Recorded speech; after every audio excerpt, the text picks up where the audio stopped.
Topoltech, Topolotech, Topilotech. This is the cheapest tablet that you can buy on Amazon right now. So should you pick one up? Maybe?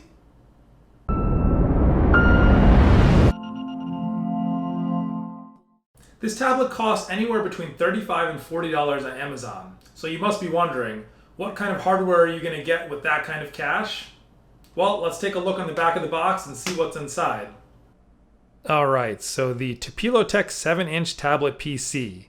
The CPU is the well-known all-winner quad-core CPU. We've got a 1280 by 800 IPS touchscreen, dual cameras, 0.3 megapixels in the front, 2 megapixels in the back, 1 gigabyte of RAM, 8 gigs of storage, G sensor, whatever that is. Yes, it has it, 3-axis. Micro USB.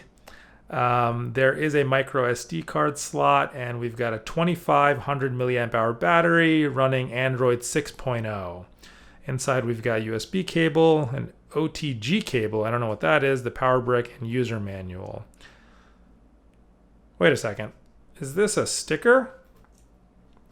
What's underneath here? What is this? Huh, looks like we've got some kind of cover-up going on. Oh, I guess they just stuck a sticker over an older tablet which they were selling, which looks like it had a worse display. Maybe something else, but we'll leave this on for now. The tablet itself feels almost like a children's toy. Really cheap plastic all around. The placement of the lock and unlock button and the volume rocker are kind of in a strange location. And they also feel like they might break with any press.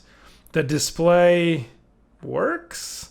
It doesn't get very bright, but I can't really complain in this price range. On the plus side, we do have a headphone jack. Take a look at that. And we've got our micro SD card slot right there. We've got our front-facing camera here. And our rear-facing camera right there. I can confidently say the 2 megapixel camera on back takes better pictures than the Game Boy camera from 1998. Here, let me throw up a sample image for you.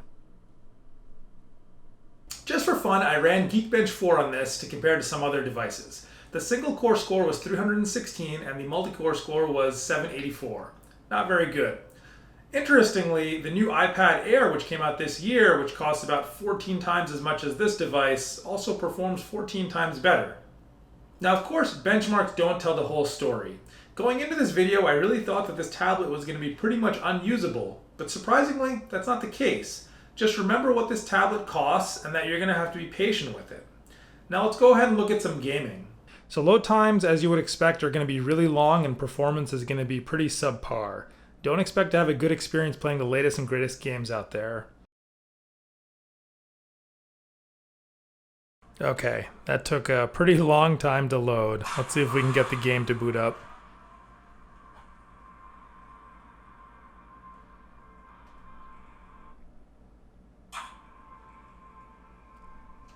And I'm sure we're going to have some more loading here.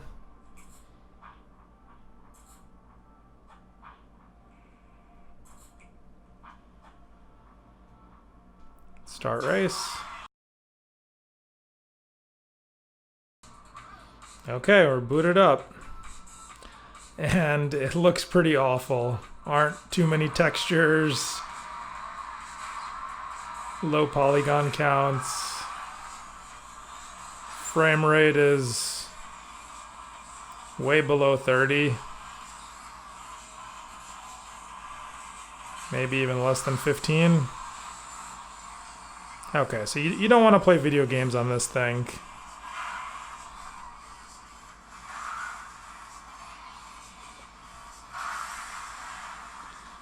Alright, I think I've seen enough of this. So let's give Chrome a try.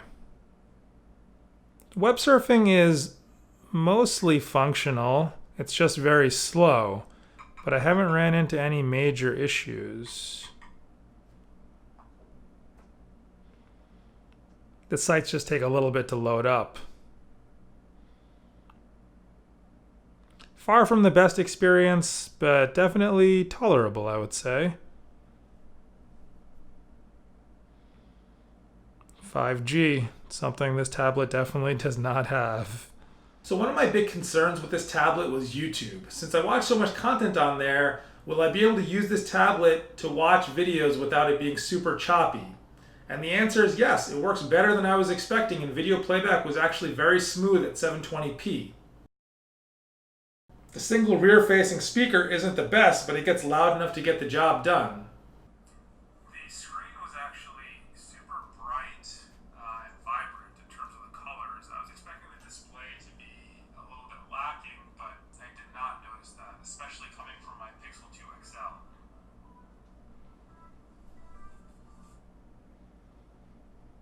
Specs again, which I already went over. Yeah, and in terms of the weight, the phone does feel kind of heavy, but During my time with this tablet, it was super easy to find a ton of faults. Clearly, this tablet isn't very good at doing anything. But then I had to remind myself how much it costs, and I realized I really couldn't hate on it that much. So if you're in the market for a brand new tablet in the $35 to $40 range and no more, you could definitely make this thing work. I just don't know how reliable it's going to be in the long run and how well this build quality is going to hold up over time. Next week, Amazon is releasing their brand new Fire 7 tablet, so it's going to be interesting to take a look at that and compare it to this thing. Anyway, that's it for me this time. As always, if you want to see more content and you like what you see, bite that subscribe button and check out some of these other videos.